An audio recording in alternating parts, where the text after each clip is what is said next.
Doctor Salunkhe कहते हैं कि मुर्दे बोलते हैं। जी, डॉक्टर साहब को तो आप लोग जानते ही हैं, हमेशा कुछ ना कुछ टेढ़ी मेढ़ी चीज लेकर ही आते हैं, सीधा तो कभी सोचते ही नहीं। हम लोग की अक्सर नोकझोंक होती रहती है उनसे, मगर हैं वो बिल्कुल ब्रिलियंट। उनका दिमाग पूछो मत कितना तेज है। वो कहते हैं कि मुर्दे बोलते हैं और मुर्दे हमेशा सच बोलते हैं। ये बात तो है। उनके हाथ में कोई मुर्दा दे दो तो अकेले में उससे कुछ बातचीत करके उसके मुंह से कुछ ना कुछ निकाल ही लेते हैं। सबसे पहले उसका मुंह खोलते हैं, उसके दांत गिनते हैं और फिर बता देते हैं कि इसकी उम्र कम से कम कितनी है। जी, फिर उसकी खोपड़ी चेक करते हैं। अच्छा, कुछ लोग मुर्दे को छिपाने के लिए जमीन में गाड़ देते हैं उसको, मगर जब कभी भी वो मुर्दा जमीन में से बाहर निकलेगा, डॉक्टर सालुंखे को अपनी कहानी जरूर सुनाएगा। कुछ लोग जला देते हैं, जैसा कि इस केस में हुआ। पूरी की पूरी कारी जला दी। सोचा ना रहेगा बांस, ना बजेगी बांसुरी, मगर बांसुरी बजी। लाशें जल गई थी पूरी की पूरी, मगर डॉक्टर सालुंखे ने कुछ ना कुछ ढूंढ के निकाल ही लिया। क्या? लाश के पैर में एक स्टील की रॉड पड़ी थी। मतलब जो आदमी मरा था उसका ऑपरेशन हुआ था। ये जो स्टील की रॉड होती है उसमें कुछ नंबर लिखे होते हैं, जिसे पता चल जाता है ये रॉड कब बनी थी और किसको दी गई थी।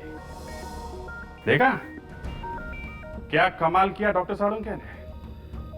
ये तो कुछ भी नहीं है। इस केस में क्या क्या हुआ आप खुद ही देख लीजिए।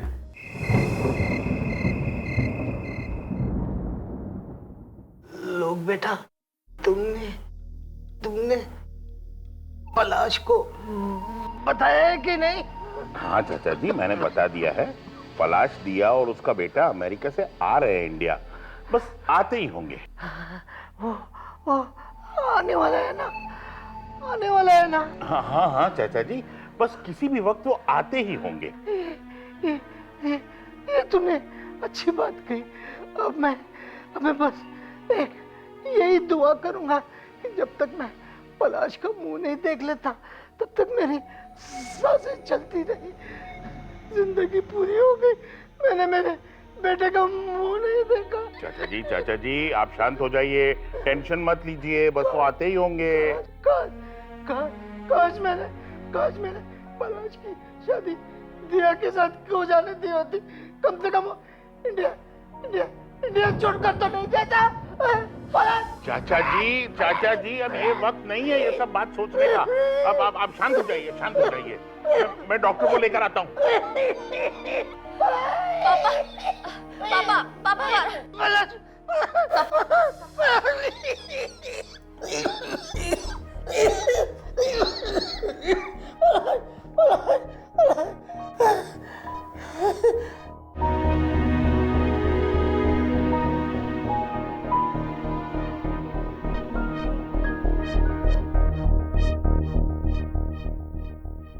इनके पास अब ज्यादा वक्त नहीं है।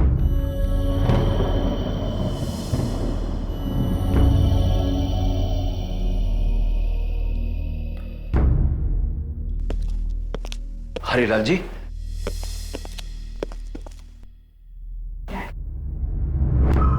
ये तो जमशेद जी है, दादाजी के वकील। ये यहाँ क्या कर रहे हैं? मैं जानता हूँ, लेकिन ये यहाँ कैसे पहुंच गया ये मुझे समझ में नहीं आता है। हरिलाल जी,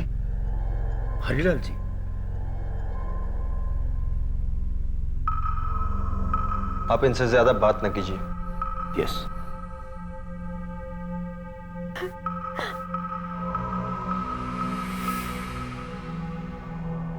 हाँ, excuse me, I am sorry to say, but थोड़ी देर के लिए आप हरिलाल जी को अकेला छोड़ दीजिए प्लीज। प्लीज। देखिए इनका ख्याल रखिएगा। Oh yes.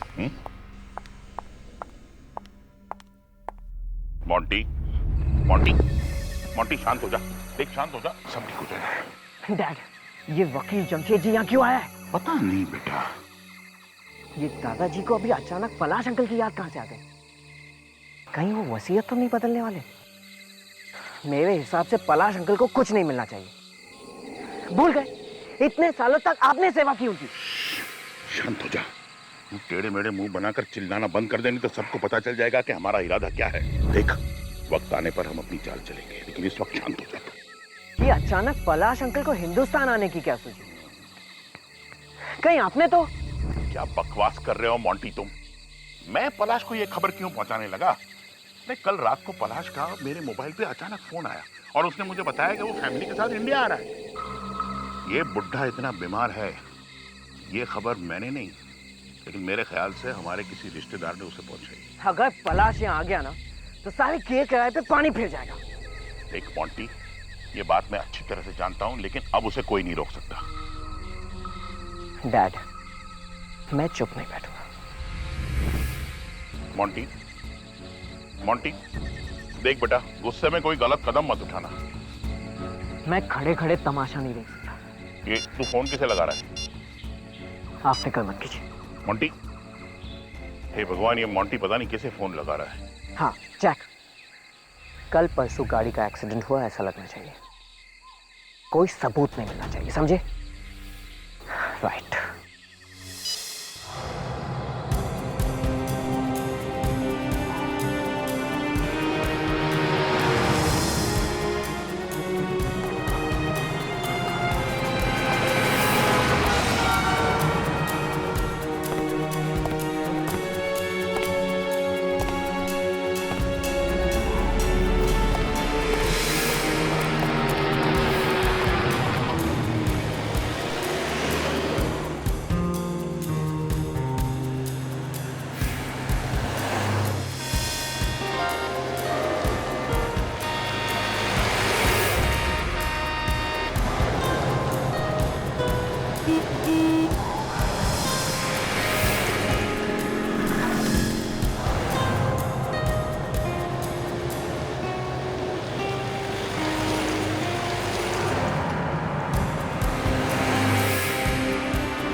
नो,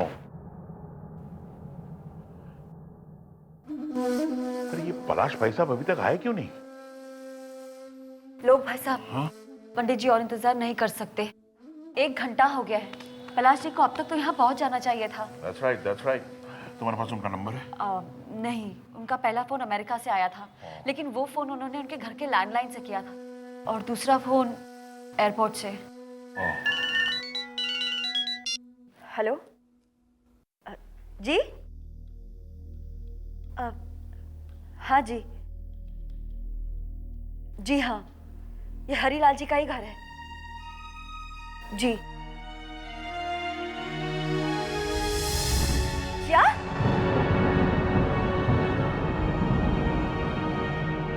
क्या हुआ? क्या हुआ बोलो? पलाश जी की गाड़ी मिली है। वही गाड़ी जो हमने एयरपोर्ट भेजी थी? हाँ। क्या हुआ उस गाड़ी को? वो गाड़ी जली हुई मिली है और उसके अंदर। Oh my God, oh my God.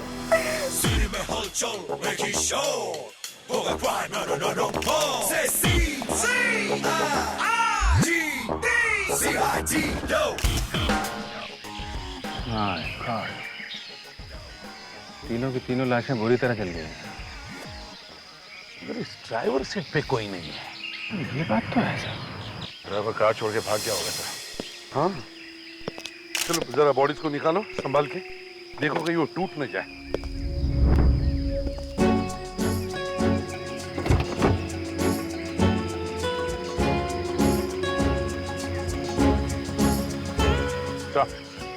हाँ दे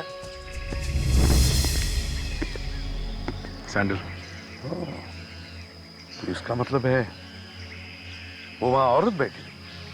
ऐसा घर वालों को भी कहना था कि गाड़ी में हस्बैंड वाइफ और उनका बेटा था, तो इसका मतलब है बीवी उस तरफ बैठी थी और हस्बैंड इस तरफ, और शायद आगे वाले सीट में बेटा बैठा था।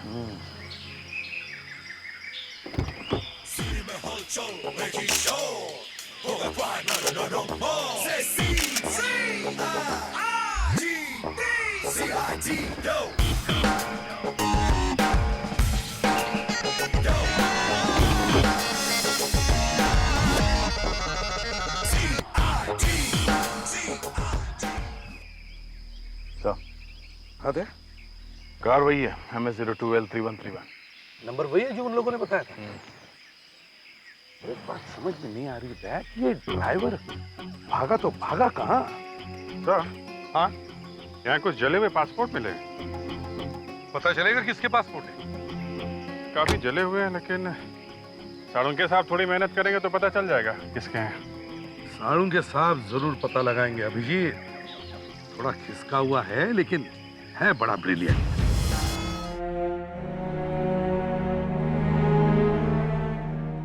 हाँ तो डॉक्टर साहब, मुर्दों ने कुछ बताया?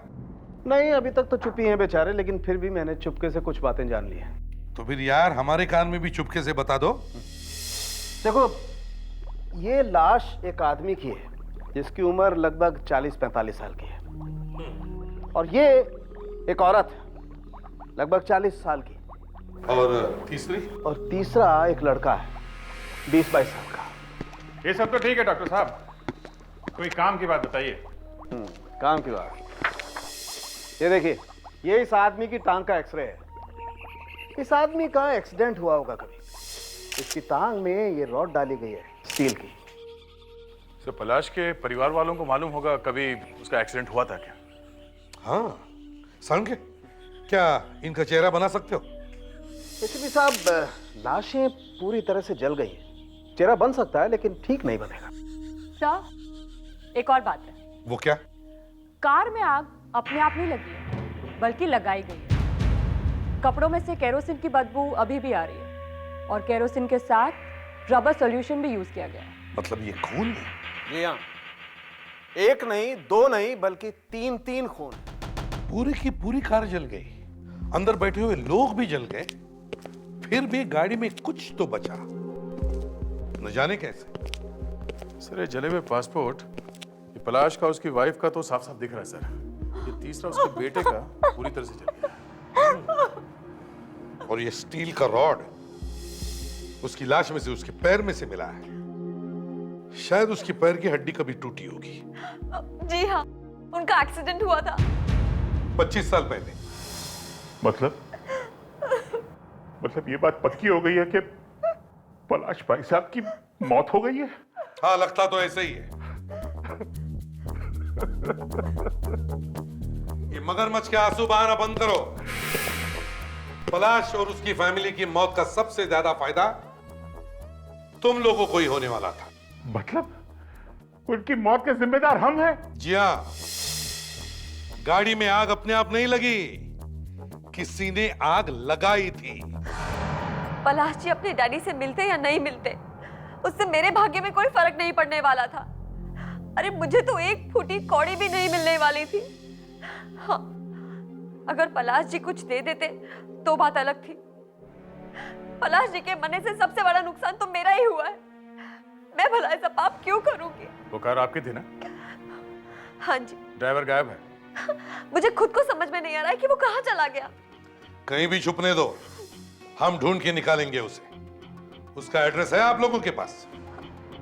हमने तो आज तक उससे पूछा भी नहीं कि वो कहाँ रहता है। कोई बात नहीं सर, वो ड्राइवर हरीलाल के यहाँ पे बहुत सालों से काम करता था। उसके किसी जान पहचान वाले ने उसे वहां भेजा होगा। हम लोग ढूंढ लेंगे सर उसे। हाँ, और दया, इस हरीलाल के वकील जमशेद जी जीजी बॉय को फोन करो।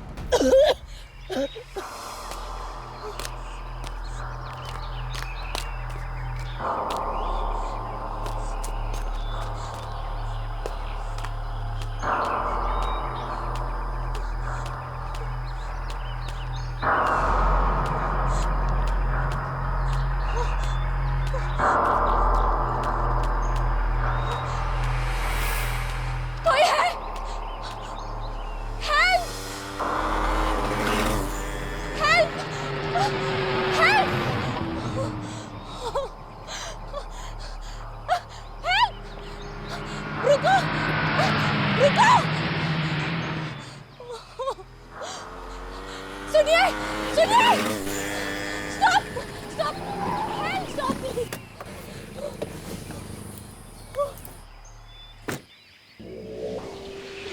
तुम्हें? ओह माय गॉड, तुम्हें तो चोट भी लगी है। प्लीज प्लीज हेल्प मी, मुझे घर पहुंचा दीजिए प्लीज।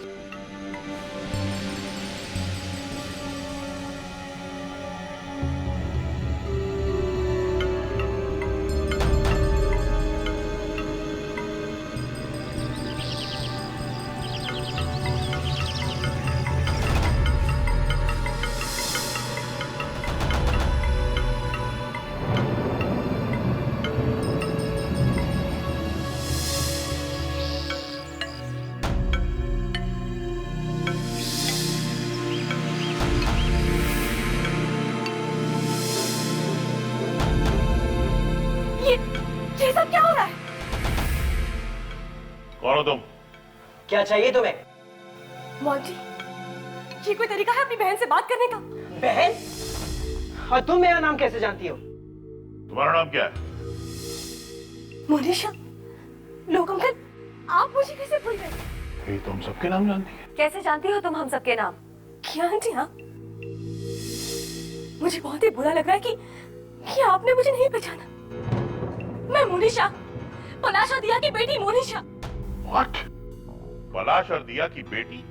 ये कैसे हो सकता है? ये सब झूठ बोल रही है। पलाश और दिया की कोई बेटी नहीं थी, उनका तो बेटा था। मैं झूठ नहीं बोल रही हूँ आंटी। पलाश और दिया को कोई बेटा नहीं था, बस एक बेटी थी और वो मैं हूँ मोनिशा।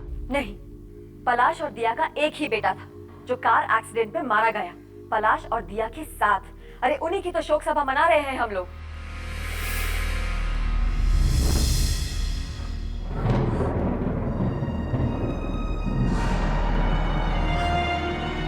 मम्मी डैडी की मौत हो गई, लेकिन उस कार में तो मैं भी थी। मम्मी डैडी और मैं, और कोई नहीं था।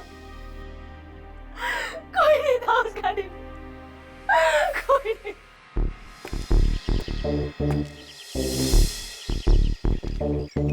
तो यही एड्रेस दिया था जमशेद जी ने।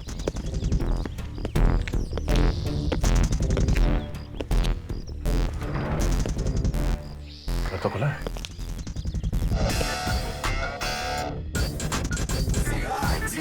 लगता है घर में कोई नहीं है। सर, शायद सोन भाग गया है।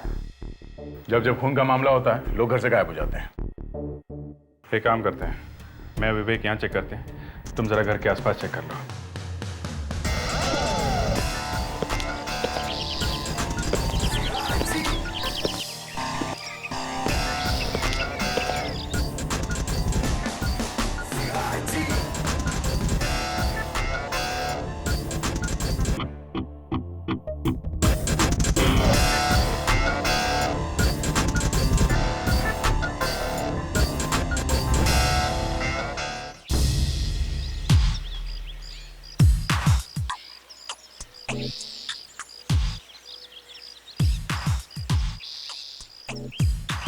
अभिजीत,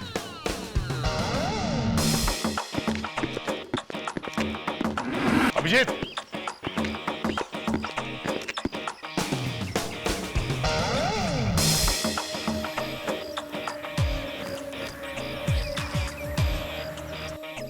हाथ है कुछ?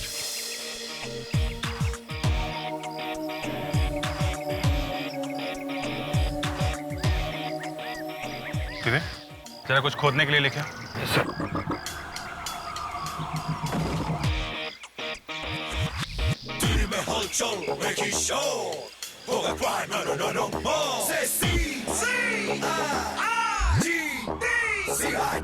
सर,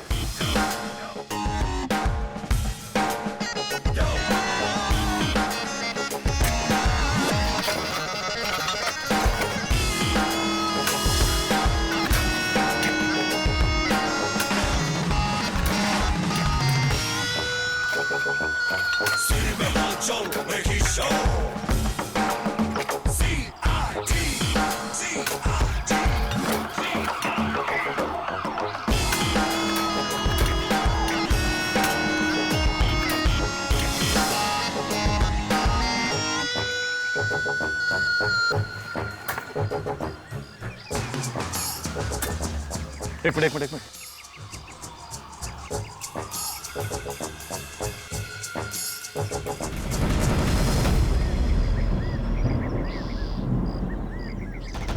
खून सिर्फ गले से ही निकल रहा है। सर घर में कोई हाथापाई के निशान भी नहीं थे। ऐसा लगता है जब वहां सड़क पे कार जल रही थी तो ये वहां से भागा होगा, फिर शायद कोई इसका पीछा करते करते यहाँ तक आ गया। अगर ये वहां से भागा तो हरीलाल के घर क्यों नहीं गया? ये यहाँ के क्यों छुपा? बस मुझे लगता है कार को जलाने में इसका भी हाथ था। मोनिशा, तो आपके कहने के मुताबिक पलाश जी आपके डैडी थे, मगर ये लोग तो कह रहे कि उनकी कोई बेटी थी ही नहीं। उनका तो सिर्फ एक बेटा था जो झूठ बोल रहे हैं ये सब। मैं आप लोग इसकी बातों में मत आइए। तो क्या ये सब आप लोगों की बात मान ले कि पलाश जी की बस एक ही औलाद थी और वो भी एक बेटा? बिल्कुल, क्यों नहीं? आप लोगों को एक बात बता दो कि पलाश जी की बस एक ही संतान थी और वो भी एक बेटी, और वो मैं हूं। मेरा कोई भाई या बहन नहीं है। मतलब पलाश जी का कोई बेटा था ही नहीं? नहीं। ये देखिए, ये है सबूत। इसमें तो जी हाँ, ये मैं ही हूं। Thank God, ये तो पलाश भाई साहब का ही फोटोग्राफ है। हाँ, कि मेरे डैडी पलाश ही है। मेरे डैडी लॉस एंजलिस में बहुत बड़े आदमी थे। अगर आप लोग चाहें तो मेरा डीएनए टेस्ट भी करा सकते हैं। लेकिन ऐसा कैसे हो सकता है? इतने सालों से पलाश जी जो हमें लेटर्स लिखते आ रहे हैं, उनमें तो हमेशा यही लिखा था कि उनका एक बेटा है, बेटी नहीं है। कौन से लेटर की बात कर रही हैं आप? मेरे डैडी ने कभी कोई लेटर नहीं लिखे, और आप लोगों को कभी नहीं। ये क्या बकवास कर रही हो तुम? ये बकवास नहीं, सच है। मेरे डैडी आप लोगों के साथ कभी भी कोई भी रिश्ता नहीं रखना चाहते थे। तो फिर वो लेटर्स कौन लिखता था? हाँ, मुझे क्या मालूम किसने लिखे थे। तो कार में जिस लड़के की मौत हुई वो पलाश जी का बेटा नहीं था? नहीं। अगर तुम उस गाड़ी में थी तो तुम कैसे बच गई? क्योंकि मैं गाड़ी से बाहर निकल गई थी। बाहर किस लिए? जब हम एयरपोर्ट से आ रहे थे, अचानक मेरी तबीयत खराब हो गई। मैंने ड्राइवर से गाड़ी रोकने के लिए कहा। मैं गाड़ी से उतरी और जंगल की तरफ बढ़ी। जब वापस लौटी तब देखा कि गाड़ी की तरफ एक आदमी बढ़ रहा था। उसने मुझे देखा और मैं वहां से भाग निकली। कुछ देर भागने के बाद मैं जमीन पर गिर के बेहोश हो गई।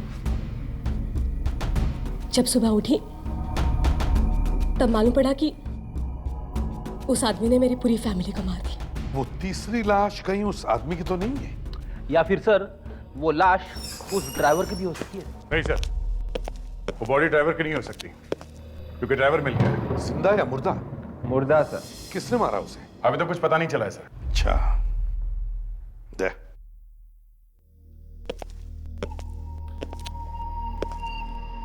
अभी पता चला है कि पलाश ने आज तक कभी किसी को लेटर्स भेजे ही नहीं थे, मगर ये लोग कह रहे हैं कि पलाश पिछले कई सालों से इनको लेटर्स भेज रहा था।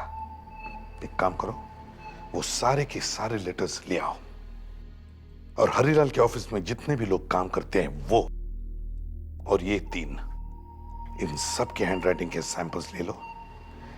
देखते हैं वो लेटर्स किसने लिखे हैं। जिस किसी ने भी इस बेचारे ड्राइवर को मारा है, उस आदमी को। सर, उस औरत को। ओ या आई एम सॉरी। जिस किसी ने भी इस बेचारे ड्राइवर को मारा है, उस औरत को सर्जरी की अच्छी जानकारी होगी। औरत को? जी हाँ, औरत को। खूनी एक औरत है, और ये बात मैंने पता नहीं की, ये बात डॉक्टर तारिका ने पता किया। अच्छा, मैं तो हमेशा कहते आया हूं कि डॉक्टर तारिका में टैलेंट कूट कूट के भरा हुआ है, मगर कोई ये बात समझने और पहचानने के लिए तैयार ही नहीं है। अभिजीत, एक मिनट आओ। हाँ डॉक्टर साहब। अभिजीत, मैं ये बात अच्छी तरह से जानता हूं कि तुम डॉक्टर तारिका पर पूरी तरह से लट्टू हो गए हो, लेकिन अभिजीत, इसका मतलब ये नहीं है कि तुम मेरी लैब में आकर के आग लगा करके चले जाओ। तुम्हें क्या लगता है भाई, मैं डॉक्टर तारिका की इज्जत नहीं करता? सर, ये आप क्या कह रहे हैं? डॉक्टर साहब, मैं तो ऐसे ही। नहीं, कह लो, ऐसे ही कह लो। देखिए, आप बात को बढ़ाइए मत, मैं तो ऐसे ही कह रहा था। क्यों तारिका? वही तो, अभिजीत तो बस ऐसे ही कह रहे हैं सर। ऐसे ही? हाँ, ऐसे ही। और क्या? Then it's okay. Then it's all right. All right. Come. आओ, देखो। ये देखो, इस आदमी की गर्दन पूरी तरह से काटी नहीं गई है, सिर्फ एक होल किया गया है सही जगह पर, और बेचारा मर गया। लेकिन इससे ये कैसे पता चलता है कि खूनी एक औरत है? हाँ, वो तो बताइए, या वो भी डॉक्टर तारिका ही बताएंगे। तारिका, कम हियर, ये आज सब कुछ तुमसे सुनना चाहते हैं, कम। जी सर। ये देखिए सर, ये जो गले पे दाएं तरफ निशान है, ये नाखून का निशान है, दाएं हाथ का नाखून। उस औरत ने जब गला पकड़ा तब उसके नाखून गले में घुस गए और नाखून पे लगी हुई नेल पॉलिश भी अंदर रह गई। ये किसी फ्रेंच टाइप की नेल पॉलिश है। तो इससे पता चलता है कि खूनी एक लड़की है। जी सर। वाह, इसे कहते हैं डिटेक्शन। देखा साड़ुंखे साहब? देखा सर, ये ड्राइवर तो यहाँ पड़ा हुआ है, और जो जली हुई लाश मिली है, एक तो पलाश की है, दूसरी उसकी वाइफ की, और तीसरी शायद उस आदमी की होगी जो पलाश को मारने गया था। दया, लगता है मारने वाला और ड्राइवर दोनों ने मिलकर पलाश और उसकी बीवी का खून कर दिया। फिर ड्राइवर ने मारने वाले को बेहोश किया और कार में आग लगा दी, और फिर किसी ने ड्राइवर को ही खत्म कर दिया। ना कोई गवाह, ना कोई सबूत, खेल खत्म। फिर भी डॉक्टर तारिका ने ढूंढ ही निकाला कि मारने वाली कोई लड़की हो सकती है। वाह तारिका, वाह।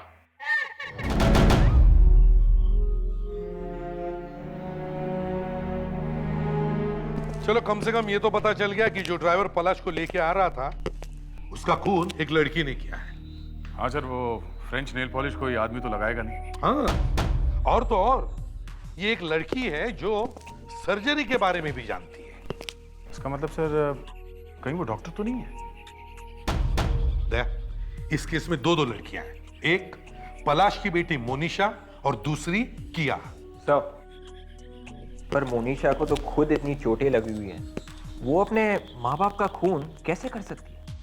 और किया को किसी का खून करके कोई फायदा होने वाला नहीं था, और ये बात उसे मालूम है सर कि चाहे कुछ भी हो जाए, उसे एक पैसा नहीं मिलेगा इस हरीलाल की जायदाद में से। एक और बात है सर, मैंने मोनिशा के और किया के दोनों के हाथ चेक किए, दोनों के हाथों पे नेल पॉलिश नहीं लगी हुई थी। ओए, रिलैक्स, क्या हुआ? सर, मिल गया। मिल गया? सर, हरीलाल के वकील जमशेद ने जो सैंपल दिया था हमें पलाश की हैंडराइटिंग का, उसे देखकर सब पता चल गया। मतलब पलाश ने जो अमेरिका से लेटर लिखे थे उसने खुद लिखे? नहीं सर, वो उसने नहीं लिखे। मगर पलाश तो पिछले 20 साल से लेटर्स लिख रहा था। सर, कोई दूसरा आदमी पलाश की हैंडराइटिंग में वो 20 साल से लेटर लिख रहा है। और तो और सर, ये दूसरा आदमी अमेरिका में नहीं है, यहाँ अपने इंडिया में। अच्छा, ये देखिए सर। सर, हरीलाल के ऑफिस में एक आदमी काम करता है, उसी ने लिखे हैं सारे लेटर। कौन है ये आदमी? सर, कोई कुनाडी नाम का आदमी है, senior accounts manager. Senior accounts manager? Sir, इसी ने मरवाया होगा पलाश को, उसकी वाइफ को और उसके ड्राइवर को। दया, उठाओ इस कोनाटी को। हम लोग सीआईडी से। कोनाडी साहब हैं घर में? जी नहीं साहब, तो बाहर गए हुए। कोई बात नहीं, तुमसे ही बात कर लेंगे हम लोग। साहब, मैं झूठ नहीं बोल रहा हूँ साहब। साहब, वाकई गीता मैम साहब के साथ बाहर गए हुए हैं। ये गीता मैम साहब कौन है? जी, कुनाती साहब की वाइफ है सर।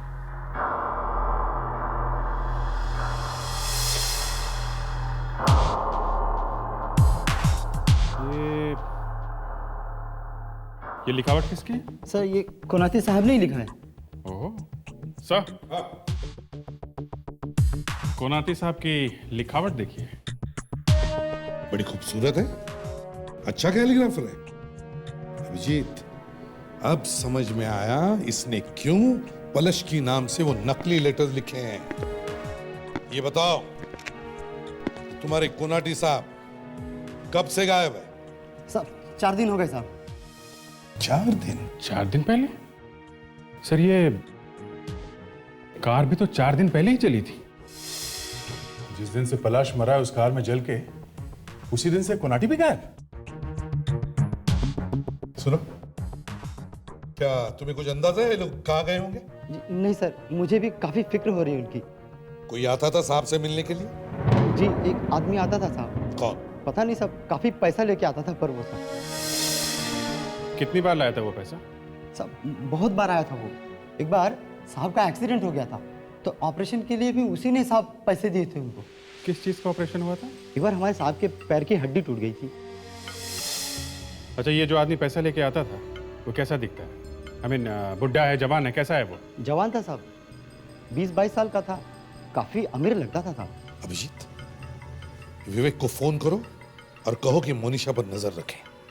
और दया, जरा हॉस्पिटल में जाकर इस कोनाटी के ऑपरेशन के बारे में पूछताछ करो। Yes sir.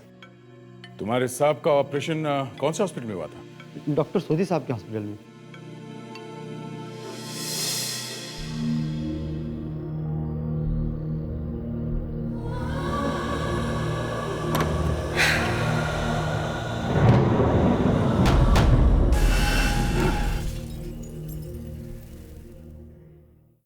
कौन है? कौन है वहां पर? कौन? मोनिशा, क्या हुआ बेटी? लोग अंकल मुझे प्लीज बचा लीजिए प्लीज। My God. तुम? Monisha, my God. मोटी, चाकू दे दो, चाकू दे दो। तुम्हें गिरफ्तार किया जाता है, चलो। मैंने कुछ नहीं किया, मुझे नहीं पता ये चाकू कहाँ से आ गया। चलो। शर्म नहीं आती तुझे? हैं? शर्म नहीं आती तुझे? बाबा आप तो विश्वास कीजिए, मुझे किसी ने फंसाया है। झूठ बोल रहा है ये। फंसाया तुझे? हाथ में चाकू लेके आया तू और तू बोल रहा है किसी ने फंसाया है? मोनिशा, तुम फिक्र मत करो, तुम्हें कुछ नहीं होगा। कैसे फिक्र ना करूं? इसने मेरी जान लेने की कोशिश की है। झूठ है, मैंने कुछ नहीं किया। मैं कह रहा हूं। एक मिनट, तुम्हें जो कुछ भी बोलना है अब ब्यूरो में बोलना, समझे? मैंने कुछ नहीं किया, मैं कह रहा हूं मैंने कुछ नहीं किया। डॉक्टर साहब, पिछले महीने में आपने कुनाटी नाम के एक आदमी की सर्जरी की थी, पैर की। कुनाटी? हाँ हाँ, उसका एक्सीडेंट हुआ था, उसके पैर में रॉड डाली थी। उसके पैर में रॉड डाली थी? हाँ, क्या हुआ? फिर से उसकी हड्डी टूट गई क्या? नहीं, मैं ये पूछने आया था कि जब वो यहाँ हॉस्पिटल में था तब कौन कौन मिलने आता था उससे? ये बात तो हमारी मेट्रन ही बता सकती है। एक मिनट। संगीता, वो कुनाटी नाम का पेशेंट था ना पिछले महीने, जरा उसके रिकॉर्ड की फाइल लेके आना। क्या हुआ? 3 लोग जल के मरे हैं एक कार में, और हमें शक है कि इस आदमी का उसमें हाथ है। ओह माय गॉड, देखने में एकदम शरीफ आदमी लगता था। ये फाइल मैं देख सकता हूँ? हाँ हाँ, देखिए। थैंक्स। ये क्या आप चेक का कॉपी भी रखते हैं? एक एक चीज साहब, एक एक। ये क्या, मोंटी? ये चेक पे मोंटी का सिग्नेचर? ये उसका भाई है। भाई? हाँ, बहुत तंग करता था। आखिरी दिन एक टेढ़ी सी औरत भी आई थी। टेढ़ी औरत? नाम क्या था उसका? जरा आखिरी पेज खोलिए ना। किया? हाँ किया। मैंने बोला कोलाटी को हम लोग अभी नहीं छोड़ सकते, 1-2 दिन रुकना पड़ेगा। तो बोली मेरे को मत सिखाओ, मेरे को मेडिकल के बारे में सब मालूम है, मैं सर्जरी भी जानती हूँ। तो किया कुनाटी को यहाँ से ले गई? हाँ। ठीक है, थैंक्स। ये बिल ले जा सकता हूँ मैं? Why not? Sure. थैंक्स। मैं आप लोग से कह चुका हूँ, मैंने मोनिशा को चाकू नहीं मारा। लेकिन चाकू तो तुम्हारे हाथ में था। हाँ। वो कहां से आया है? पता नहीं अंधेरे में कहां से आ गया। मैं तो बस टकराया था किसी से और चाकू हाथ में आ गया। अंधेरे में चाकू आ गया हाथ में।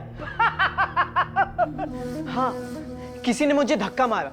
जब लाइट वापस आई तो चाकू मेरे हाथ में और सामने मोनिशा घायल। सर मैं पागल हो जाऊंगा सर।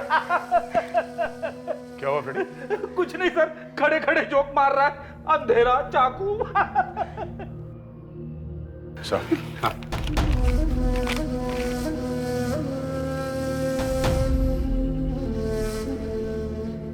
ओह, तो ये बात है।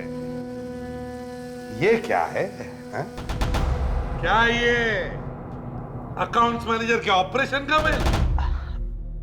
हाँ, वो उनका ऑपरेशन होने वाला था, इसलिए मैंने पैसे दिए। पुराने एम्प्लॉय है ना। अरे एम्प्लॉय? वहां हॉस्पिटल में तो बोल रहा था कि वो तुम्हारा भाई है। हाँ, भाई जैसा ही हुआ। भाई जैसा?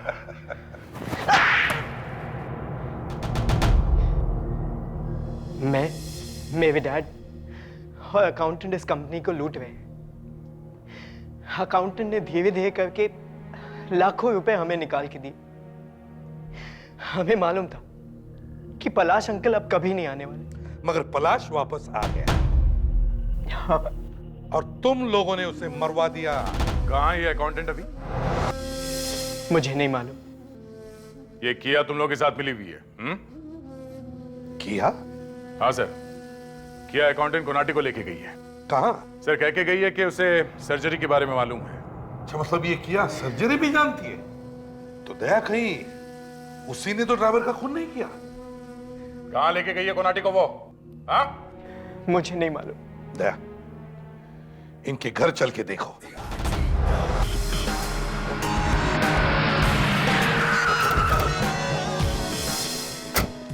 नहीं सर, लावण्या फोन ही नहीं उठा रही। साहब घर के सब लोग कहाँ हैं? अंदर है? नहीं साहब, किया मैडम और मोनिशा मैडम तो अभी भी बाहर गई हैं। बाहर गई है? कहाँ गई है? मालूम नहीं साहब। अरे मालूम कैसे नहीं तुम्हें? कहीं हमारी ऑफिसर लावण्या तो उनके साथ नहीं है? नहीं साहब, वो दोनों ही थे। तो फिर लावण्या अंदर ही होगी, जल्दी जाके देखो। लावण्या, लावण्या कहाँ चली गई? लावण्या, लावण्या, लावण्या। बड़े लोग हैं साहब, क्या मालूम। सर, सर जल्दी आइए। लगता है फ्रेडिक्स ने कुछ गड़बड़ की है। सर, लावण्या अंदर बेहोश पड़ी हुई है सर। लावण्या, आंखें खोलो लावण्या, लावण्या। सर, लावण्या, लावण्या, अरे ये ठीक तो है? लग तो नहीं रहा है सर। तो फिर जल्दी से हॉस्पिटल ले चलो, जल्दी। Don't waste time. संभाल के लेके जाओ, लेके जाओ। सर, इसके पहले कि किया बहुत दूर निकल जाए, हमें सबको अलर्ट कर देना चाहिए। हाँ, वो गाड़ी किसी भी हालत में शहर से बाहर नहीं जानी चाहिए। Hello control room.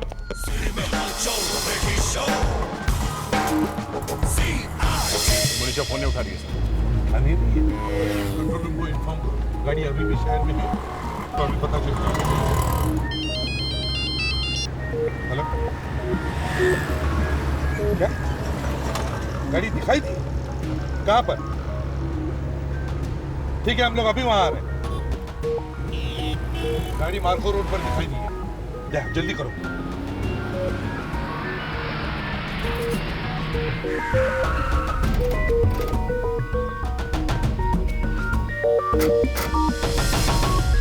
Very good Monisha, तुमने बहुत अच्छा काम किया। मगर आपने भी तो मेरी इतनी मदद की है, वरना ये सब कुछ तो। कम ऑन मोनिशा, तुम पलाश भाई साहब की सगी बेटी हो, तुम्हारे लिए तो कुछ भी। क्या सचमुच बहुत कुछ किया है तुमने हमारे लिए, वरना आज की दुनिया में जहाँ सब अपना अपना सोचते हैं, कौन करता है किसी के लिए। तुमने मैनेजर और उसकी पत्नी को गाड़ी में बैठाया, गाड़ी को आग लगवाई और तो और सोहम को भी मरवा दिया। हाँ? क्या भाई साहब, आप भी ना। मगर मुझे माफ करना मेरी बहन। माफ कर देना मतलब? माफ कर देना मतलब? मोनिशा, मोनिशा व्हाट? मोनिशा पागल हो गई हो क्या? हमारे प्लान को पूरा होने के लिए ये तो बहुत जरूरी है। मोनिशा, ये क्या कर रही हो तुम? मोनिशा! बस, अब खेल खत्म। बहुत लोगों को मार दिया, अब और नहीं। अब बताओ, क्यों किया तुम लोगों ने ये सब? बताओ।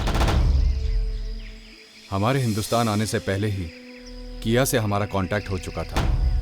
किया को लोग की इस चाल का पता चल चुका था कि कैसे वो कोनाटी के साथ मिलकर पैसे लूट रहा है। किया ने ही हमें बताया कि मोंटी ने किसी जे नाम के आदमी को हमें मारने के लिए सुपारी दी हुई है। हिंदुस्तान तो हमें आना ही था, क्योंकि अमेरिका में पापा ने बहुत से उधार लिए हुए थे और हमें वहां से भागना पड़ा था। हमें पिताजी के पैसे की सख्त जरूरत थी, इसलिए हमने प्लान बनाया जिससे हमें पैसे भी मिलेंगे, लोग और बॉन्टी से बदला भी ले लेंगे। तुम सबके दिमाग खराब हो गए हैं। तुम लोगों को तो मेंटल असाइलम में होना चाहिए। मैंने अपने पूरे करियर में इंश्योरेंस और इनहेरिटेंस का पैसा पाने के लिए इतना गंदा षड्यंत्र रचाते हुए किसी को भी नहीं देखा। अब अपनी बची हुई जिंदगी बिताना जेल में।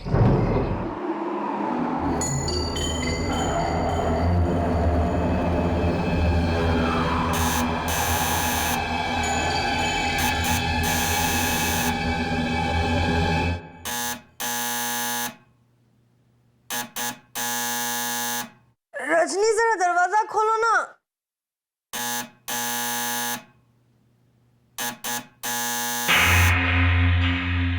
मुझे सोने भी नहीं देते। रजनी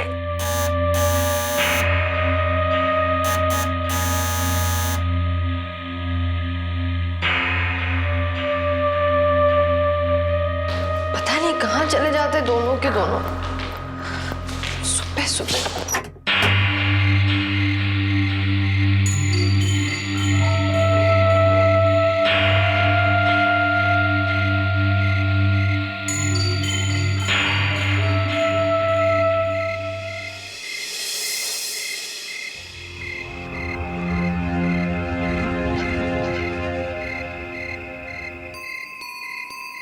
ये यहाँ किसने रखा?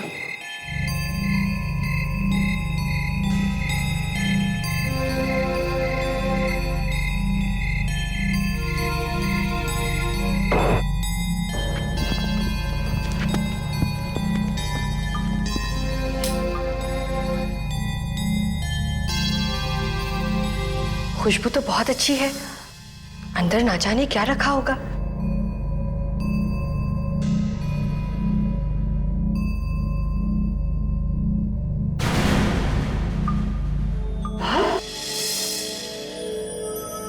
ये कैसा गिफ्ट है?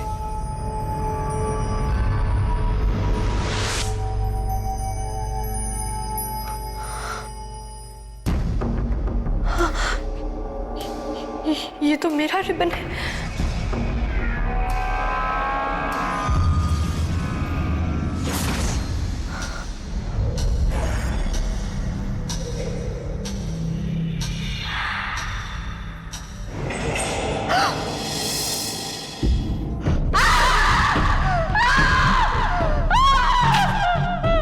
क्या हो गया मैम साहब? क्या हुआ क्या मैडम? हुआ आपको? आप ठीक तो है? मैम साहब, रजनी, तुम्हें याद है रात को सोने से पहले मैंने इस रिबन से अपने बाल बांधे थे?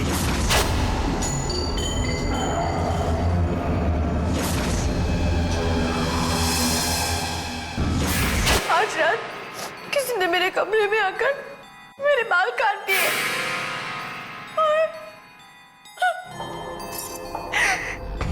इस बॉक्स में डाल के भेज दिया। मगर ये हुआ कैसे? तुम बताओ ना, तुम मेरे बॉडीगार्ड हो या मैं तुम्हारी? मैडम मैं अभी आपके पिताजी को फोन करके बुलवा देता हूँ। नहीं नहीं, उन्हें टेंशन मत दो। लेकिन मैम साहब, वो घर में घुस गया और हमें पता भी नहीं चला। वो जरूर कोई खतरनाक आदमी है मैम साहब। जी हाँ, जिस तरह से कमरे में घुसकर उसने आपके बाल काटे, वो तो कुछ भी कर सकता था। मैम साहब, ऐसे में हमें सीआईडी को बुलाना चाहिए। तो तुम कहती हो कि कल रात किसी ने तुम्हारे घर में घुसकर तुम्हारे बाल काट दिए और फिर यही बाल इस बॉक्स में भेज दिए? सर, दरवाजा तो बिल्कुल ठीक ठाक है और ताले के साथ भी छेड़छाड़ नहीं की गई है। सर, सारी खिड़की अंदर से अच्छी तरह से बंद है। क्या घर में आने का कोई दूसरा रास्ता भी है? नहीं, बस यही एक दरवाजा है। कमाल। तो फिर जो भी कोई है घर में आया कैसे? तुम बॉडीगार्ड हो? जी। खराटे मारता है? जी। मतलब सोते समय आवाज आती है नाक से या कान से? हाँ, बॉडीगार्ड का मतलब पता है? घोड़े बेच के सोते रहते हो? हाँ सर, मुझे पता ही नहीं चला कब आग लग गई। वो कैसे अंदर आया मुझे पता ही नहीं चला सर। और तुमने भी कुछ नहीं देखा? कुछ पता नहीं चला तुमको? नहीं। ना किसी ने कुछ देखा ना किसी ने कुछ सुना। सर, कहीं ये आत्मा का चक्कर तो नहीं है? अरे नहीं नहीं फ्रेंड्स, कोई आत्मा वात्मा नहीं है। क्या आत्मा कैंची पकड़ सकती है? सर, मेरी ग्रैंडमदर को रोज आत्मा दिखती थी सर। जो बाल काटती थी? रात को आती थी और जोर से हंसती थी। अरे बाल तो नहीं काटती थी ना? नहीं सर। हाँ तो फिर ठीक है।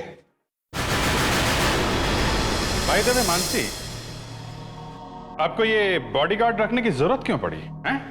अभिजीत, मोनू की डैडी ने कहा है कि बॉडीगार्ड रखना जरूरी है। मोनू? हाँ मोनू, तुम्हारा ही नाम मोनू है ना? हाँ, लेकिन आपको कैसे पता? मानसी, ये जो तुम्हारे डैडी है ना, रिटायर्ड ऑफिसर देव प्रकाश, मेरे बहुत अच्छे दोस्त हैं।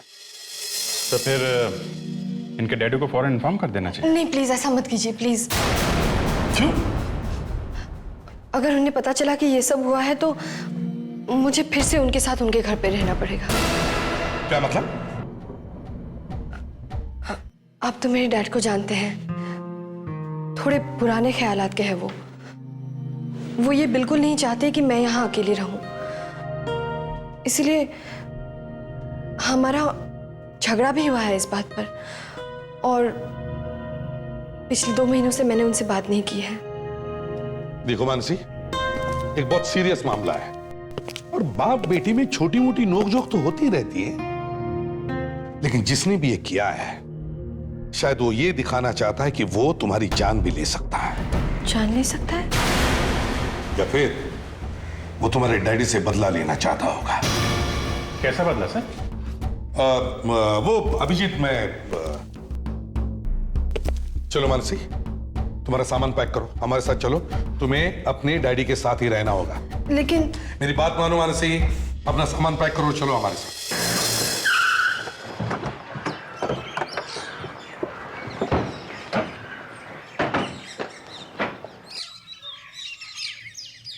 Good morning sir.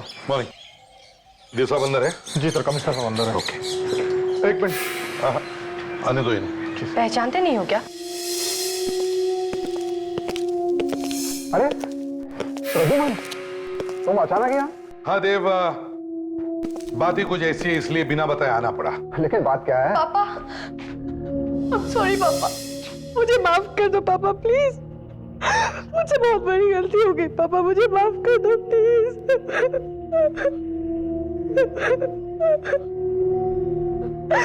देखो देव, मानसी की जान को खतरा है। कल रात को इसके कमरे में घुसकर उसने इसके बाल काट दिए। क्या? जी हाँ, मैं तुमसे जरा अकेले में बात करना चाहता हूं। ठीक है। गार्ड्स, आप लोग बाहर जाइए। हाँ बोलो।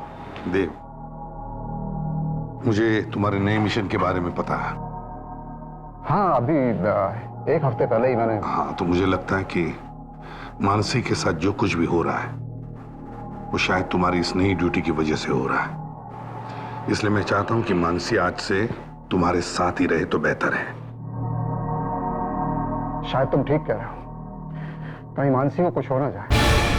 अभिजीत, आगे से ऐसे केस अगर मेरी लैब में लेकर आए ना तुम लोग तो। अरे सर, आप तो बिना बात के उखड़े चले जा रहे हैं। नहीं, बिना बात के कुछ नहीं हो रहा है यहाँ पर। इनफैक्ट पिछले केस में मेरी गर्लफ्रेंड को लेकर के जो मजाक उड़ाया ना तुम लोगों ने, मैं अभी तक भूला नहीं उसको। देखिए, हमें तो पता भी नहीं था कि आपकी कोई गर्लफ्रेंड है। वो तो जब यहाँ लैब में आए तो पता चला कि आपकी कोई गर्लफ्रेंड भी है। क्या करें, अपनों ने धोखा दे दिया ना। सर, इस बॉक्स पे जितने भी उंगलियों के निशान है सब मानसी के ही है। सुन लिया? सर, मानसी ने अगर इस बॉक्स को हाथ लगाया है तो उसी की उंगलियों के निशान मिलने चाहिए ना। क्यों? जिसने बाल काट कर इस बॉक्स में रखे उसकी उंगलियां नहीं है? नहीं, हो सकता है कि उसने ग्लव्स पहन रखे हो। मेरी समझ में एक बात नहीं आ रही है, इतने खूबसूरत बाल किसी ने आखिर काटे क्यों? सारुंखे, बाल बाल की बात छोड़ दे। देखो, घर में किसी दूसरे आदमी के घुसने का एक भी निशान नहीं है। वो जो भी कोई था वो शायद पहले से ही घर के अंदर छुप कर बैठा होगा। जैसे मानसी सो गई, उसने उसके बाल काट दिए, फिर इस बॉक्स में भरकर ये बॉक्स वो दरवाजे पर छोड़ के गया। बॉस, मैंने अभी अभी इन लोगों को बता दिया कि बाल वाले केस आइंदा मेरी लैब में लाने की जरूरत नहीं है। क्या इसकी आग अभी तक शांत नहीं हुई क्या? सर, हो रही थी मगर आप आ गए। अरे मैंने सर, बॉक्स के अंदर भी मानसी के ही उंगलियों के निशान है। जी हाँ, बॉक्स के अंदर भी मानसी की उंगलियों के निशान है और बॉक्स के ऊपर भी मानसी की उंगलियों के निशान है। और इस सेलो टेप पर? सर, आपको जान के शौक लगेगा कि सेलो टेप पे भी मानसी की उंगलियों का निशान है। जी। देखो, जब भी कोई टेप लगाता है तो टेप लगाने वाले की उंगलियों के निशान वहां रह ही जाते हैं। मतलब बॉक्स बंद करके उस पर टेप लगाने वाली भी मानसी ही है। एक मिनट। आपके कहने का मतलब है मानसी ने अपने बाल खुद ही काटे हैं? जी हाँ, इसीलिए तो ज्यादा दुख हो रहा है। इतने खूबसूरत बाल आखिर उसने काटे ही क्यों? सर, इतना सारा हंगामा किया है मानसी ने, तो ऐसा लगता है कि उसकी दिमागी हालत ठीक नहीं है। हाँ, और शायद इसीलिए उसके डैडी नहीं चाहते कि वो अकेली रहे। सर मुझे लगता है ये सब बातें उसके डैडी को बता देनी चाहिए। हाँ, मैं अभी फोन करता हूं।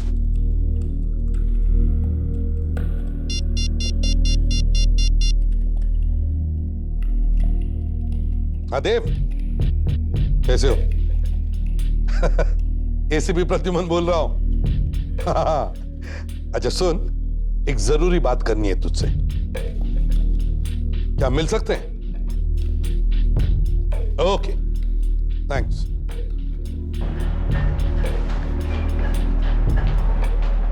Thank you. समझ में नहीं आता ये आया कैसे नहीं। हमेशा तो वक्त पे आता है।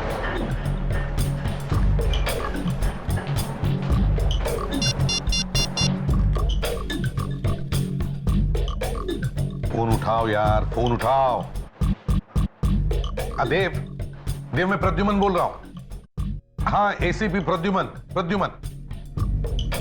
देव, अरे फोन कट कर दिया।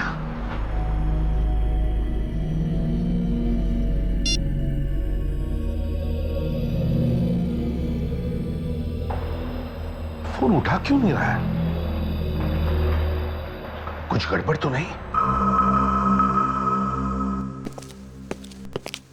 हाँ अभिजीत,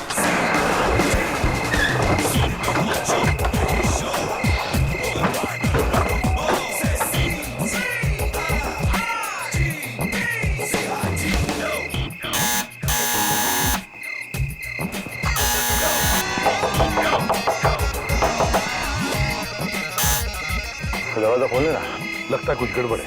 तोड़ दो सर दरवाजा, तोड़ दो।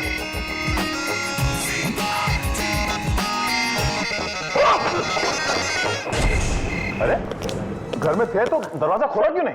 साहब मैं तो आ ही रहा था साहब। ये देवप्रकाश जी और मानसी कहाँ हैं? वो लोग तो चले गए सर, थोड़ी देर पहले। कहाँ गए? सर वो तो खंडाला चले गए। ये खंडाला गए क्यों? पता नहीं सर। लेकिन ये अचानक क्यों चले गए? कुछ तो बताया होगा तुम्हें। सर एक फोन आया था, उन्होंने फोन पर बात की, बक्से में सामान रखा और तुरंत निकल गए। अरे कुछ तो बताया होगा, खंडाला में कहाँ जा रहे हैं? कोई पता होता बताया उन्होंने?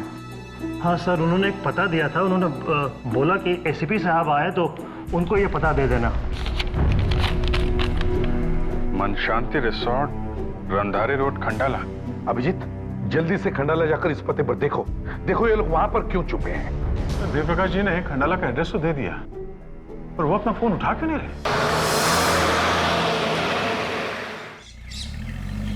सवाल है, एक भी आदमी ऐसा नहीं मिला जिसने नाम सुना, किसी को भी एड्रेस नहीं मांगा।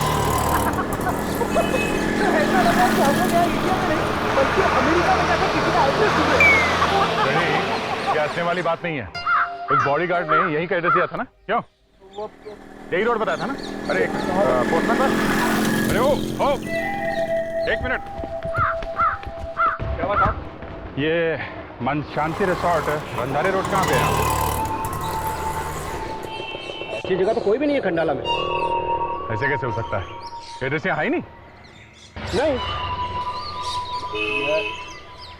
ये नाम मैंने पहली बार सुना है। मैं पिछले 20 साल से यहाँ पर पोस्टमैन हूँ। 20 साल से यहाँ पे? अरे 20 साल में लोगों को गली के हर कुत्ते तक का नाम याद हो जाता है, समझे? जी मुझे याद है। हाँ बताऊं? इस जगह पे 3 कुत्ते रहते हैं, मोटी, रोटी और गोटी। हाँ, गोटी काले रंग का है और वो हमेशा मोटे लोगों को काटता है। सर मैं जरा गाड़ी में जाके बैठ जाता हूँ। और कुछ नहीं, थैंक यू। बॉडीगार्ड ने हम लोगों से झूठ क्यों बोला? दया,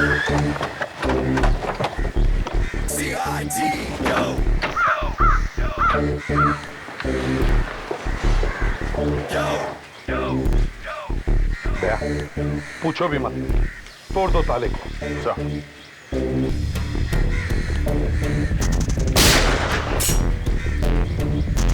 विवेक, ताले को संभाल के रखो, हो सकता है उस पर किसी की उंगलियों के निशान हो।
आपका फोन सर, शायद जब उनकी आपसे बात हो रही थी उस वक्त उनकी किसी के साथ हाथापाई हुई और ये फोन यहां गिर गया।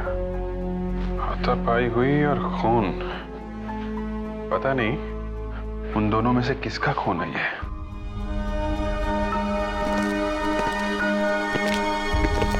सर, जूते का निशान।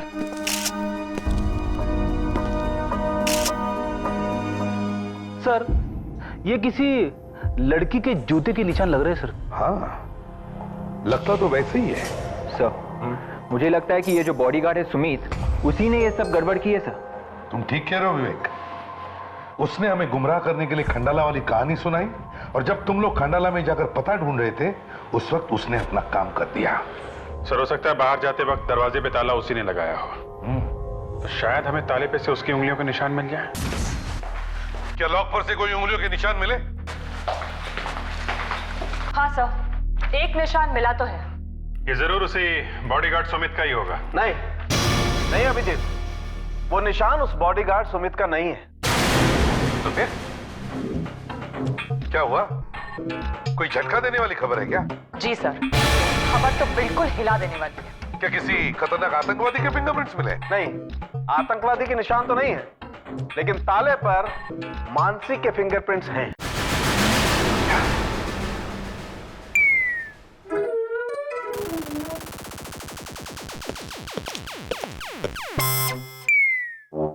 लग गया झटका? सर, यानी कि मानसी सुमित से मिली हुई है। सर, एक बेटी अपने बाप को नुकसान पहुंचाएगी क्या? तो मानसी ने अपने खुद के बाल काटे और फिर वो बाल एक बॉक्स में रखकर वो बॉक्स अपने आप को भेज दिया और फिर अपने बाप पर हमला करके उसका ही किडनैप करवा दिया। ये नहीं हो सकता सर, एक बेटी अपने बाप के साथ ऐसा करेगी? ये बात तो है। मुझे लगता है ये सब उस सुमित ने किया है या फिर सुमित ने मानसी से करवाया है। जब हम लोग दरवाजे पे सुमित से बात कर रहे थे तो शायद उस वक्त उसने उन दोनों को अंदर बांध के रखा होगा और हमको बोल दिया कि वो लोग खंडाला चले गए। एक काम करो अभिजीत, देव के पड़ोसियों से मिलो, शायद कुछ पता चल जाए। ये जो मानसी तुम्हारे पड़ोस में रहती है, काफी अच्छी दोस्त है ना तुम्हारी? जी। उनका उनके डैडी के साथ झगड़ा हुआ था ना? झगड़ा? हाँ, तुम्हें तो मालूम ही होगा। वो अलग रहना चाहती थी और उनके पिताजी देव प्रकाश साहब, उन्हें ये बात पसंद नहीं थी और इस वजह से उनके बीच में झगड़ा हुआ था। हाँ? मानसी और देव अंकल का तो कभी झगड़ा हो ही नहीं सकता, क्योंकि देव अंकल ने आज तक कभी मानसी को किसी भी चीज के लिए मना ही नहीं किया है। तो तुम्हारे कहने का ये मतलब है कि मानसी अगर अकेले भी रहना चाहती तो देव अंकल उसे मना नहीं करते? कभी नहीं। तो इसका मतलब है मानसी ने उनसे झूठ बोला है। पर सर, बात क्या है? देखो बात ये है कि देव और मानसी दोनों को किसी ने किडनैप किया है। किडनैप? पर ये सब हुआ कैसे? कुछ दिन पहले कोई मानसी के बेडरूम में घुसा और उसने उसके बाल काट दिए और फिर वही बाल उसे वापस भेज दिया एक बॉक्स में रख के। क्या? जी हाँ, काफी लंबे बाल थे उसके। पर मानसी के बाल तो लंबे थे ही नहीं। जरा फोटो दिखाओ। ये मानसी? नहीं, ये मानसी नहीं है। ये मानसी नहीं है? नहीं। जरा एक ये मानसी नहीं है तो असली मानसी है कौन? ये है मानसी।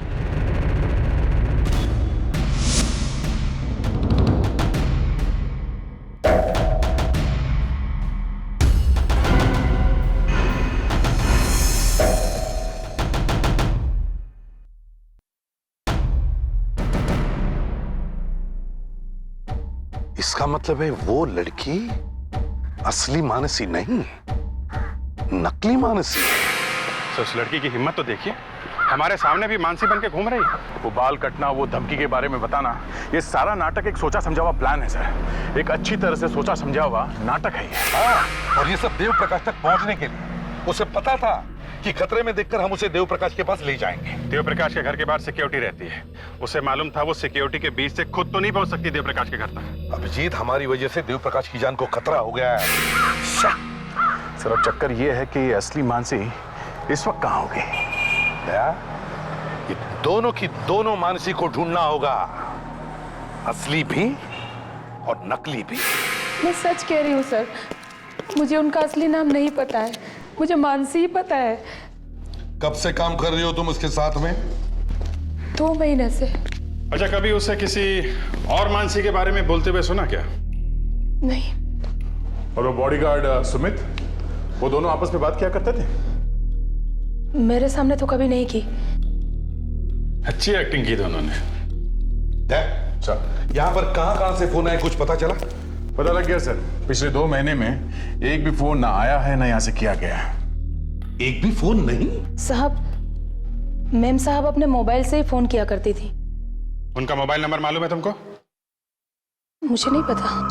अच्छा, आपकी मेम साहब बाहर किसी से तो मिलती होगी? हाँ, वो घर से बाहर कब कब जाया करती थी? गुरुवार को बाहर जाया करती थी वो, हर गुरुवार को। हर गुरुवार को? कहां पर? अरे कुछ तो मालूम होगा, कहां पर? नहीं, ये तो पता नहीं है सर, लेकिन 4:30 बजे जाया करती थी और 6:30 बजे वापस आ जाया करती थी।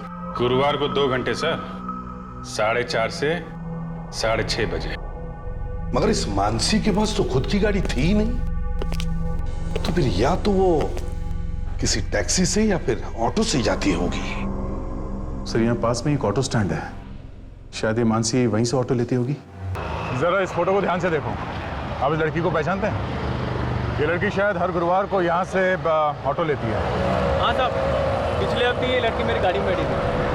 कहाँ पे छोड़ा था उसको? कनिकापुरी रोड, और रास्ते में ही उतर गई। रास्ते में उतर गई? हाँ साहब, और पैदल चलने लगी। मैंने कहा भी आओ मैं छोड़ देता हूँ, तो कहने लगी तुम जाओ अपना काम करो। जब तक मैं यहाँ से गया नहीं ना था, वो वहीं पे खड़ी थी, एक ही जगह पे।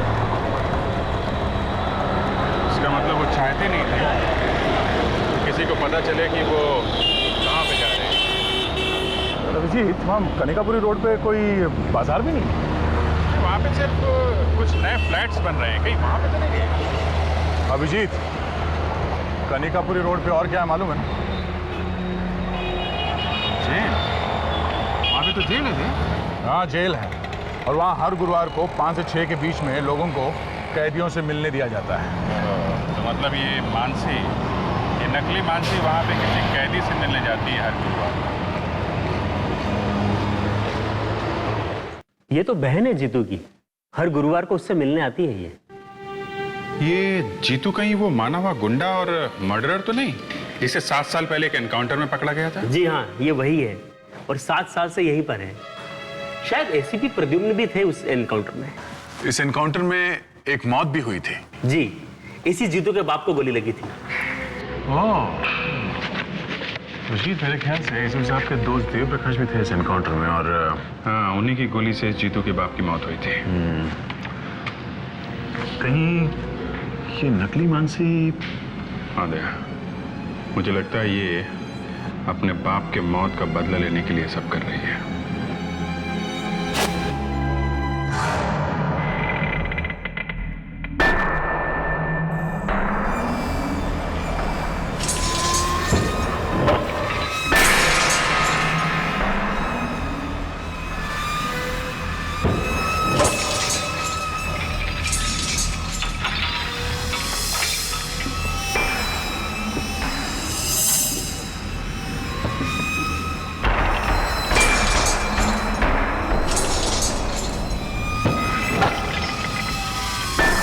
घंटे पहरा चाहिए मुझे इस पे। 8 बार जेल तोड़कर भाग चुका है ये। 8 बार? हाँ, ये सीरियल किलर है। इसे खून करने में मजा आता है, मगर फांसी से बचा हुआ अभी तक।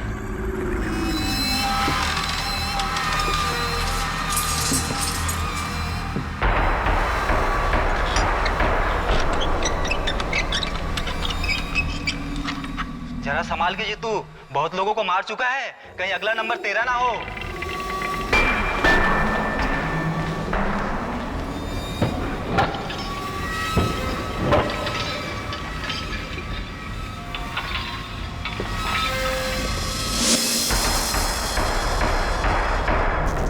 हेलो हेलो हेलो, हाँ हाँ हाँ, अब ठीक है। हाँ, तुम्हारी आवाज सुनाई दे रही है। अब बीच बीच में हाँ हूँ करते रहना। ओके, या बाय। सर, हाँ, अब जीतू के लॉकअप पे पहुंच गया है। गुड, बस अब सिर्फ मानसी के आने का इंतजार है। सर, मैं एक बात सोच रहा था सर। फ्रेडरिक्स, अगर बात अच्छी है तो बताओ, नहीं तो सोचते रहो। नहीं, बोलो। पेट में रहेगा तो पेट में दर्द होगा, बताओ। सर, मैं ये कहना चाहता था सर कि अगर वो लड़की यहाँ पे नहीं आई तो... अब तो फ्रेडरिक्स कुछ और करेंगे, रोता क्यों है? सर, मैं रो नहीं रहा हूँ, मैं ये कहना चाहता हूँ कि सर अगर वो लड़की यहाँ पे नहीं आई तो हमें किसी दूसरे प्लान के बारे में भी सोचना चाहिए ना सर। फ्रेडरिक्स, मानसी हर गुरुवार को यहाँ आती है, तो आज भी आ गई। हाँ सर, लेकिन एक अच्छे डिटेक्टिव होने के नाते मैं ये कहना चाहता था, अगर वो आ गई तो हम उसका चुपचाप पीछा करेंगे और असली मानसी और मिस्टर देव तक पहुंचेंगे, ठीक है? Yes sir. दया वो आ गई।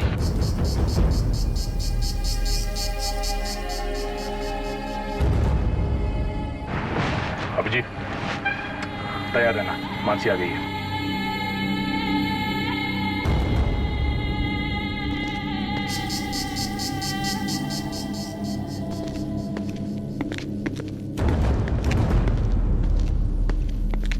जीतू,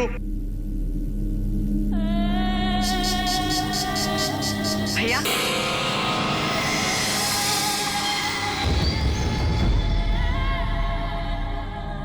ये कौन है? माना हुआ खूनी है, इसे देखते से डर लगता है। ये तुम्हें कुछ करेगा तो नहीं ना? कुछ कह नहीं सकते, ये कांस्टेबल आज हमें अकेला छोड़कर चला क्यों गया? काम हुआ नहीं। जैसा हमने सोचा था बिल्कुल वैसा हुआ है। दोनों के दोनों को मैंने पकड़ रखा है। सीआईडी को भनक तो नहीं लगी?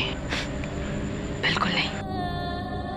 वो तो ये सपने में भी नहीं सोच सकते कि जिस नकली मानसी को वो लोग बचाना चाहते हैं वही असली मानसी और उसके बाप का खून करने वाली है। शाबाश मेरी बहना, शाबाश।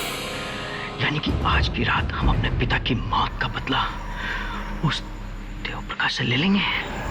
हाँ भैया, आज की रात मानसी और देव प्रकाश की आखिरी रात होगी।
आइए आइए एसीपी साहब, तुम्हारी ही कमी थी।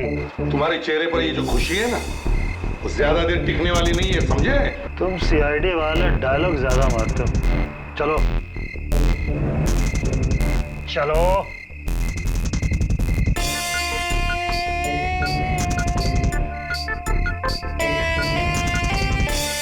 चल चल।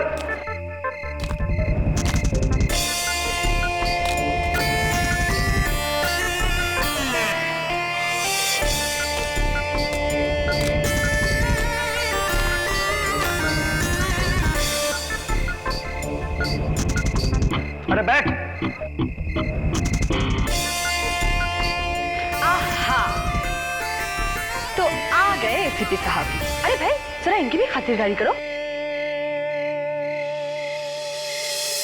तो एसीपी साहब, कहाँ हैं आपके बाकी होनहार ऑफिसर्स? आपको बचाने आएंगे भी या नहीं? अरे मेरी बात छोड़ो, तुम जैसे तो छोटे मोटे मच्छर हमेशा हमें काटने की कोशिश करते, समझे? अच्छा, तो हम लोग मच्छर हैं? वो भी बिना डंक वाले मच्छर। रस्सी जल गई मगर बल नहीं गए। सुमित, जरा जाके देखो इनके चमचे कहाँ हैं। चल छोटू।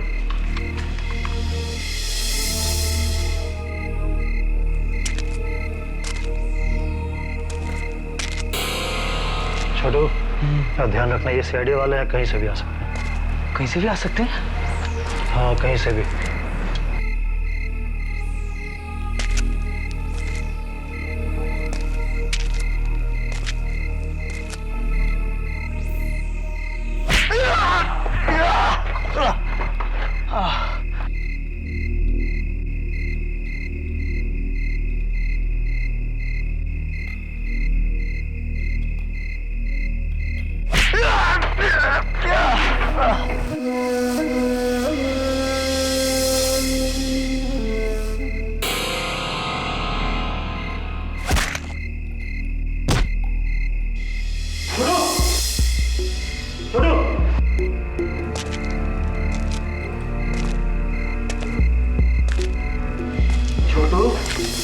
तुमने कहा था ना, सीआईडी वाले कहीं से भी आ सकते हैं। लो आ गए।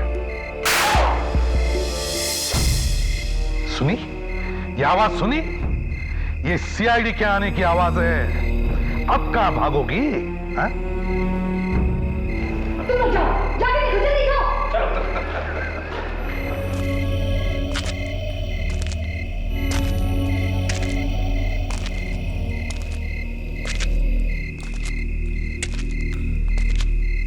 अरे रघु, तूने गोली की आवाज सुनी क्या? रघु!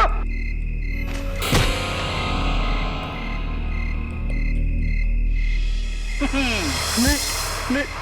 नहीं। अब मैं बॉम्ब का टाइमर ऑन करने जा रही हूँ। अरे पागल लड़की, अगर तू टाइमर ऑन करेगी तो खुद भी मर जाएगी। इतनी उल्लू नहीं हूं मैं। मैंने बॉम्ब के टाइमर में 60 सेकंड यानी कि 1 मिनट समय आगे रखा। बस मैंने ये बटन दबाया और मैं भागी यहां से। और फिर ठीक 60 सेकंड बाद ठम, बॉम्ब फटा और बड़ा धमाका। फिर सब खत्म। देखो, बेवकूफी मत करो।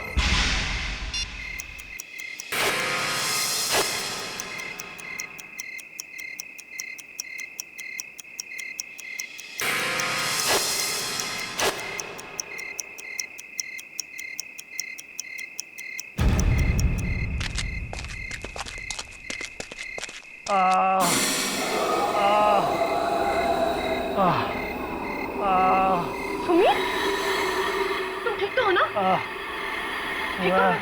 मैं कौन हूँ? अबे गधे, चलो उठो यहाँ से।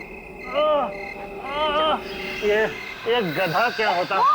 मानसी, इसे बताओ गधा कैसा होता है?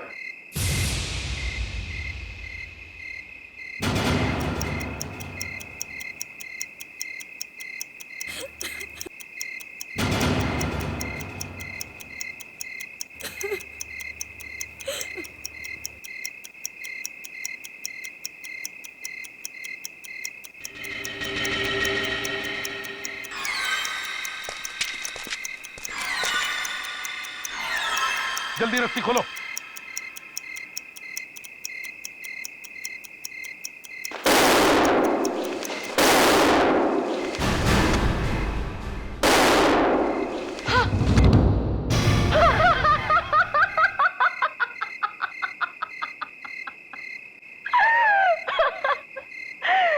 क्यों? अब पता चला गधा कैसा होता है? गए ना सबके सब ऊपर। ये ऊपर क्या होता है? हमें ऊपर नहीं जाना है, जाना तो तुम्हें चाहिए। क्यों नकली मानसी?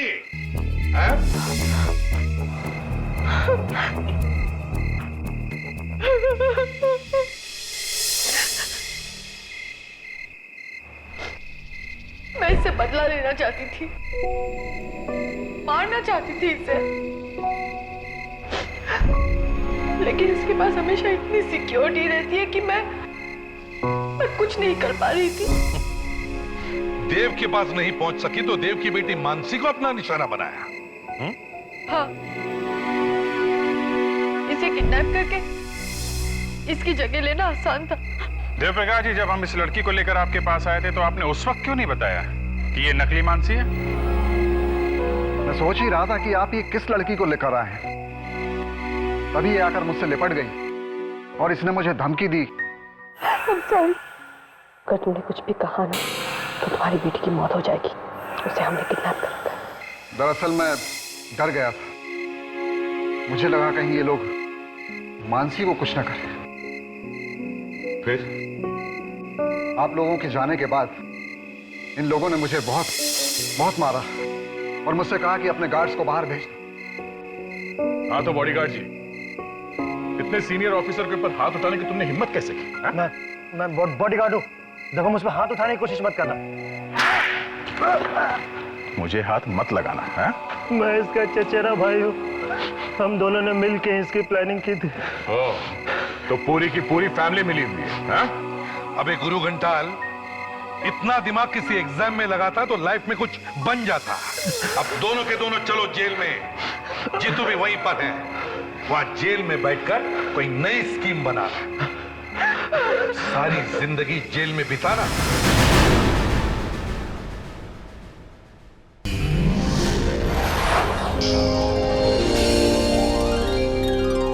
CID के और भी मजेदार और सस्पेंस से जुड़े एपिसोड्स को देखने के लिए हमारे चैनल को सब्सक्राइब करें और बेल आइकॉन दबाना ना भूलें।